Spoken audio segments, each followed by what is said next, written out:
جمال الوجود بذكر الإله وتصفو الحياة بنور. For they are the most perfect of people in faith, iman and righteousness. Righteousness মানে আমিলুস সালেহ, যেটাকে আমরা বলি সালেহীন বলতে আমরা যা বোঝাই।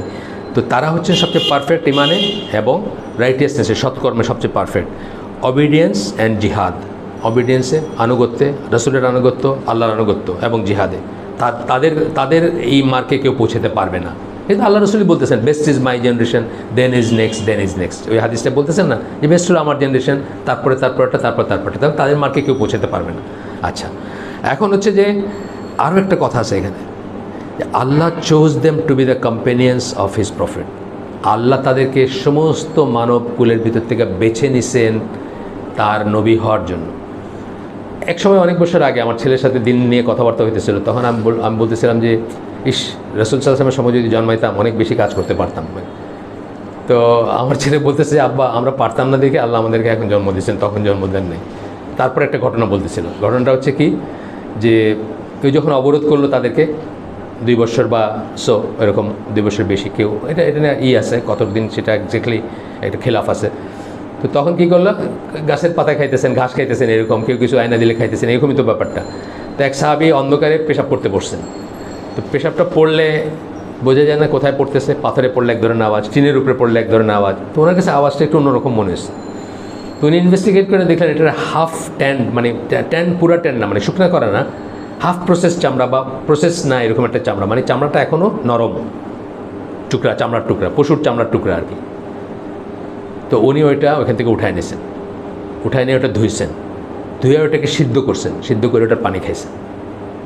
আমার ছেলে আমার বললো যে আমরা পারতাম, আমরা পারতাম না দেখে আমাদের আল্লাহ তখন জন্ম দেন। কথা ঠিক, এটাও কিন্তু আমাদের আকীদার অংশ যে রাসূল সাল্লাল্লাহু আলাইহি ওয়াসাল্লামকে from among the mankind Allah choose করছেন, আর তার সাহাবীদেরকেও আল্লাহ চুজ করছেন। এটা আমাদের মাথায় রাখবো যে we are not like them, আমরা তাদের মতো না।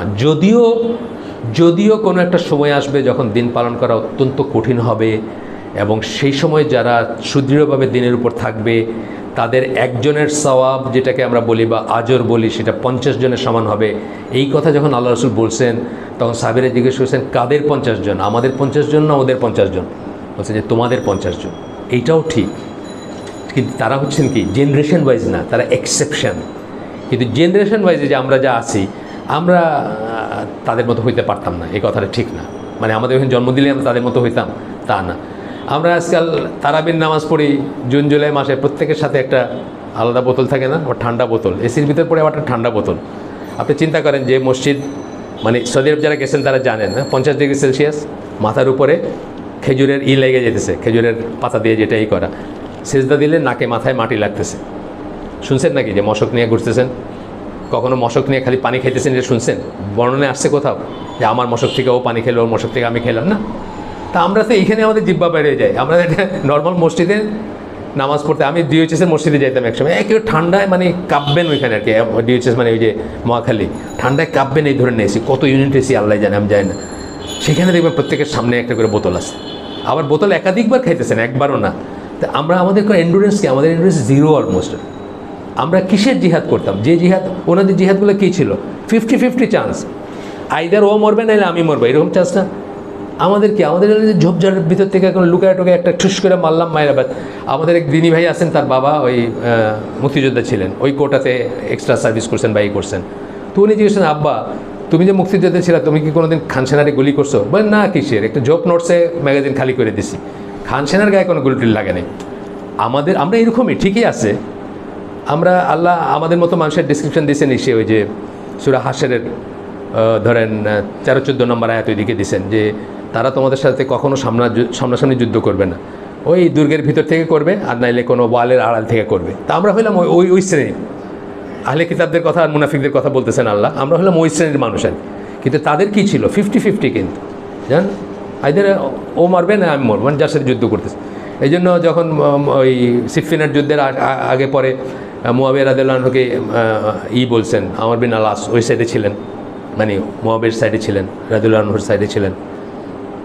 বলছেন যে এখানে তো মুসলমান মরবে যুদ্ধ হইলে, আপনি যান না আলীর সাথে করেন, মানে দুইজনের যে যুদ্ধ হয় ডুয়েল, আলীর সাথে দুজনের যুদ্ধে আপনি করেন। তখন মুআবিয়া বলছেন যে আলীর সাথে কেউ দ্বৈত যুদ্ধে বাইচে আসে নাই ফিরে, তোমার শখ থাকলে তুমি যাও আর কি। দিস ওয়াজ দ্য এটা হাকিকত। তখনকার যুদ্ধগুলো এরকমই ছিল। যখন আলী রাদিয়াল্লাহু আনহু খন্দকের যুদ্ধের সময় আগে গেছেন, কী ছিল? 50-50 চান্স, আইদার ওই লোক মরবেন নাহলে উনি মরবেন, তাই না? এইটা হলো জিহাদ। আমরা যেগুলো বলি এগুলো হলো জিহাদ খেলা। জিহাদের ভিডিও গেম খেলি আমরা, মানে ওই ইন্টারনেট জিহাদ কি ফেসবুক জিহাদ আমরা খেলি না, মানে জিহাদের একটা রোমান্টিক একটা আইডিয়া আর কি জিহাদটা, ওইটা হলো জিহাদ, এটা জিহাদ না। এর পরের কেউ যে সম্মানটা পায় নাই, এই সম্মানটা কি? Honour of seeing the prophet, রাসূলকে দেখার যে সম্মান, অ্যান্ড লিভিং উইথ হিম, তার সাথে বসবাস করার যে সম্মান। একটা ভুল করছেন, শুধরাই দিছেন, একটা ভুল ভাবছেন, শুধরাই দিছেন, মনে একটা কনফিউশন আছে, জিজ্ঞেস করছেন। সো মাচ সো দ্যাট খন্দকের যুদ্ধের সময়, প্রিপারেশনের সময় পাথর একটা ভাঙতেছে না। ওনার তো অনেক বয়স তখন, তাই না? উনি কি তখন তাগড়া কেউ নাকি? বাপের কাছে পোলাপানা এসে যেরকম জিজ্ঞেস, ইয়া রাসূলুল্লাহ, পাথরটা তো ভাঙতেছে না। তো উনি একটা বাড়ি মারছেন, আল্লাহর নাম নিয়ে, ভেঙে গেছে পাথরটা। মানে এই পর্যন্ত তারা তার কাছে ছুটে গেছেন যে পাথরটা ভাঙতেছে না। এটা এখন শুনলে কেমন লাগবে না? এখনকার প্রাইম মিনিস্টার প্রেসিডেন্টের কাছে আপনি যাইতে পারবেন যে পাথর ভাঙার চেষ্টা করতে ভাঙতে পারতেছি না, এই কথা কইতে পারবেন না। কত এক্সপার্ট আছে মাঝখানে, তারা বলে দিবে, কিন্তু তাকে তারা ওই রকম নিয়েছে যে পাথর ভাঙতে পারতেছি না, ইয়া রাসূলুল্লাহ পাথরটা তো ভাঙতেছে না। তো উনি বাড়ি মেরে ভেঙে দিলেন আর কি তখন। আচ্ছা, এখন সাহাবারা কি ছিলেন? Men of integrity, because Allah and his messenger have testified to their integrity. Integrity কী বলি আমরা? দৃঢ়তা। ম্যান অফ ইন্টিগ্রিটি, যার ভিতরে দৃঢ়তা আছে, যারা ইস্তিকামা যেটাকে বলি, যারা একটা কিছুর উপর কায়েম থাকতে চান, একটা করতে কায়েম থাকতে পারেন বা থাকেন, যে কথা বলেন সেই কথারই করে। আমরা একটা সিরিজ শুরু করছি, দেখেন আপনারা, স্পিড অফ ট্রাস্ট, যেটা একটা বই থেকে আমরা পড়তেছি, 2টা পর্ব হয়েছে। এই ট্রাস্ট জিনিসটার বড় অভাব মুসলিম উম্মাতে, প্রচণ্ড অবিশ্বাস, তাই না? মানে প্রত্যেকটা জায়গায় অবিশ্বাস, প্রত্যেকটা জায়গায় ইসলামের নামে একটা ব্যবসা করতেছে ওইখানে, মানে আমরা দেখি না অনেক সমস্যা। তো ওইটা আর কি, যে তারা ছিলেন ইন্টিগ্রিটি আলা মানুষ ছিলেন, তাদের একটা মুখের কথা নড়চড় হইতো না বা একটাই হইতো না।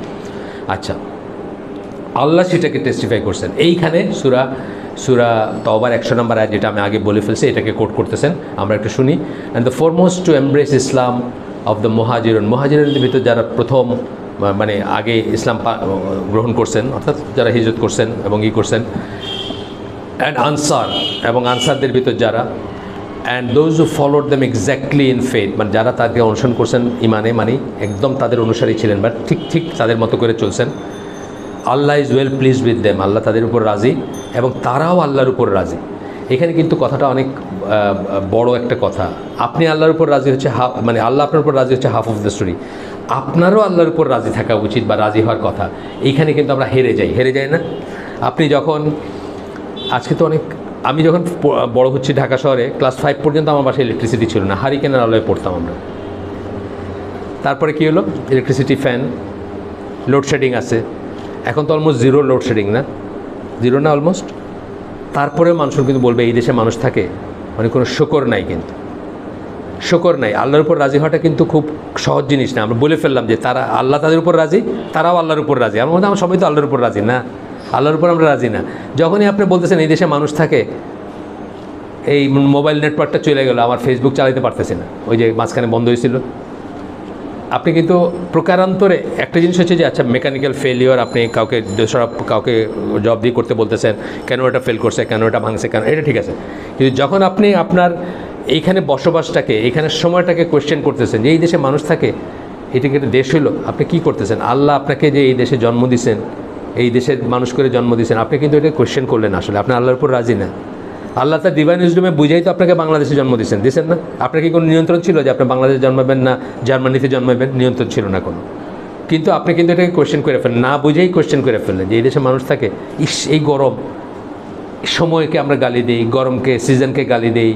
এইসব জিনিসগুলো আমরা করব না যদি সত্যি আমরা আল্লাহর উপর রাজি, এটা বোঝাইতে চাই বা হইতে চাই, যেটা এখানে বলছেন আল্লাহ। তো বলতেছেন যে তাদের জন্য প্রিপেয়ার করে রাখছেন Allah gardens under which rivers flow, যেটা করেন একটা আর কি, তাজরিমিন তাহতিহাল আনহার, আমরা প্রায় পাই না, অনেক জায়গায় অনেক আয়াতে পাই আমরা, যেটার নিচে প্রবাহিত হয়, ঝর্ণা প্রবাহিত হয়। And dwell there in forever, এবং সেখানে চিরস্থায়ীভাবে থাকার জন্য আল্লাহ রেডি করছেন এটা। দ্যাট ইজ সুপ্রিম সাকসেস, এটা হচ্ছে চূড়ান্ত বিজয়, আলটিমেট বিজয় হচ্ছে এটা।